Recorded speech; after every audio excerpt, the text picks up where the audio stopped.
नमस्कार साथियों, अगर आपकी उम्र भी 60 साल या उससे ज़्यादा हो गई है या फिर आपके घर परिवार में कोई ऐसा व्यक्ति है जो 60 साल की उम्र को क्रॉस करने वाला है, तो आज की इस वीडियो को बहुत ध्यान से देखिएगा। क्योंकि अगर आपका भारत देश के किसी भी बैंक में खाता खुला हुआ है, चाहे सेविंग अकाउंट हो या सैलरी अकाउंट हो, किसी भी तरह का अकाउंट अगर खुला हुआ है तो आज की वीडियो आपके लिए बहुत महत्वपूर्ण है। और कौन से ऐसे 3 काम हैं जो आपको 31 मार्च से पहले हर हालत में करवा लेने हैं, वरना सरकार की तरफ से दी जाने वाली सब्सिडी आपकी रुक सकती है। जैसे पीएम किसान योजना का पैसा हो सकता है आपको ना मिले, पेंशन आपको ना मिले, और भी कई तरह के नुकसान हैं जो आपको हो सकते हैं। तो आज की इस वीडियो में इसी बात पर हम चर्चा करेंगे, कौन से ऐसे 3 काम हैं जिन्हें आप बिना कहीं बाहर जाए घर बैठे करवा सकते हो। तो चलिए वीडियो को स्टार्ट करते हैं और एक एक करके उस टॉपिक पर विस्तार से बात करते हैं। तो में आगे बढ़ें इससे पहले मेरी आप लोग से एक छोटी सी रिक्वेस्ट रहेगी कि आप लोग जिस भी स्टेट से, जिस भी राज्य से इस वीडियो को देख रहे हैं, अपने राज्य का नाम कमेंट सेक्शन में ज़रूर बताएं, जिससे आपके राज्य की आने वाली सभी सरकारी योजनाओं की जानकारी मैं वीडियो के माध्यम से आप तक पहुँचा पाऊँ।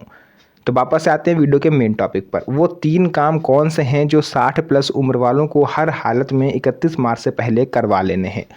काम number 1, Aadhaar card plus PAN card linking. इसको हल्के में मत लीजिएगा, इसको अफवाह मत समझिएगा। अगर आधार कार्ड और पैन कार्ड को आप लिंक नहीं कराते हो तो आप मेरी बात मानो, आपको आगे चल के फ्यूचर में काफ़ी ज़्यादा प्रॉब्लम्स होने वाली हैं।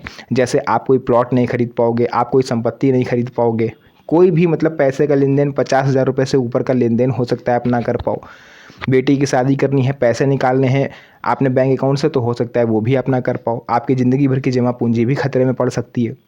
तो आधार कार्ड को पैन कार्ड से लिंक जरूर करिए और इसका प्रोसेस बहुत ही आसान है।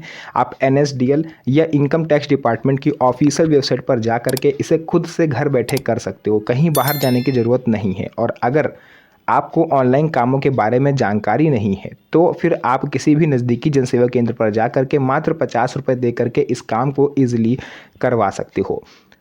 आधार कार्ड से पैन कार्ड लिंक करने का एक आपको बेनिफिट भी मिलता है कि अगर आपकी कहीं से सैलरी आ रही है या फिर कहीं से पेंशन आपकी आ रही है पर मंथ, तो फिर उस पर गवर्नमेंट TDS नहीं काटती, बिल्कुल ना के बराबर कटता है। फॉर एग्जांपल मैं आपको बताता हूं, अगर आपकी पेंशन 10,000 रुपये, 20,000 रुपये, 30,000 रुपये यानी 50,000 के अंतर्गत अगर आपकी पेंशन आती है, आप गवर्नमेंट एम्प्लॉय हो, तो गवर्नमेंट आपका जो TDS है वो बहुत हाई लेवल पर काटेगी, लगभग 2,500 से 3,000 रुपये TDS। वहीं अगर आपकी सैलरी 20 से 15,000 रुपये आती है तो उस पर सरकार 1,000 से 1,200 रुपये TDS काट लेगी। और मुझे नहीं लगता कि एक छोटे से काम करवाने के पीछे आप इतना हाई लेवल का TDS देना पसंद करोगे। और अगर आप आधार कार्ड को पैन कार्ड से लिंक करवा लेते हो तो यही जो 2,500 और 1,500 रुपये आपको TDS कट रहा है वो मात्र 40 से 50 रुपये के अंदर सिमट जाएगा। तो ये बेनिफिट होता है आधार कार्ड को पैन कार्ड से लिंक करवाने का। तो आई होप आपको समझ में आया होगा, तो इसे जल्द से जल्द करवाएं। काम नंबर 2, अगर आप एक पेंशनर हैं तो आपको लाइफ सर्टिफिकेट अपना हर हालत में जमा कर देना है। क्योंकि आपकी जानकारी के लिए मैं बता दूं कि सरकार की तरफ से 30 नवंबर 2025 इसकी लास्ट डेट रखी गई थी, बट बहुत सारे पेंशनर्स ने इसको सबमिट नहीं करा। भीड़ ज़्यादा थी या सर्वर इशू था, कुछ भी रीज़न रहा हो, फिर सरकार ने इसकी डेट बढ़ा करके 31 जनवरी 2026 करी। तब भी बहुत से लोग नहीं कर पाए, बहुत से लोगों को पता ही नहीं चला कि सरकार ने एक बार डेट फिर से बढ़ा दी है।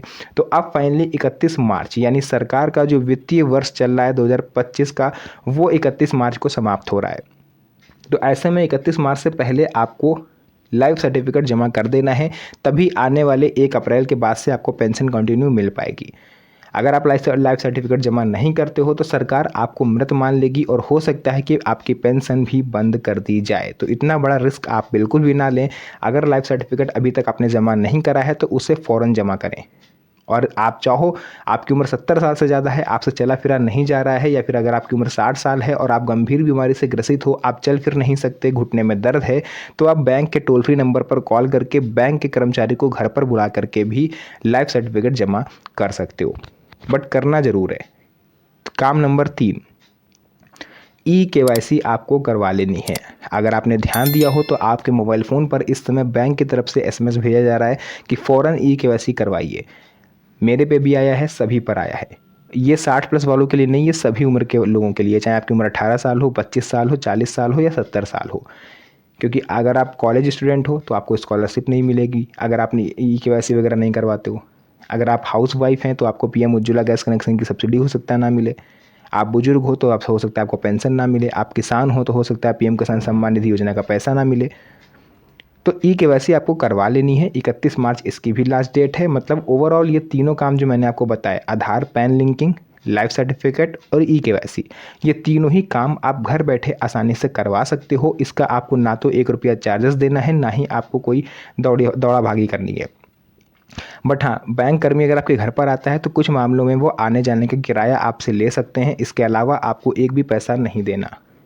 तो ये है आज की महत्वपूर्ण जानकारी जो मुझे लगा आप लोग के साथ शेयर करना बेहद ज़रूरी है। कहीं ऐसा ना हो आप इन 3 कामों को ना करो तो आपको भी आगे चल के नुकसान हो। और मैं नहीं चाहता कि मेरे किसी एक व्यूअर को, किसी एक दर्शक को, किसी एक सब्सक्राइबर को भी आगे चल के कोई परेशानी हो। तो अगर आप चाहते हो कि इसी तरह से कोई भी छोटी-मोटी जानकारी हो मैं आप तक पहुंचाता रहूं, तो वीडियो को लाइक करके चैनल को सब्सक्राइब जरूर कर लें, क्योंकि इस तरह की वीडियोस मैं आपके लिए बनाता रहता हूं। तो फिर से मुलाकात होगी आप सभी से एक और नई मज़ेदार वीडियो में। तब तक के लिए धन्यवाद। जय हिंद।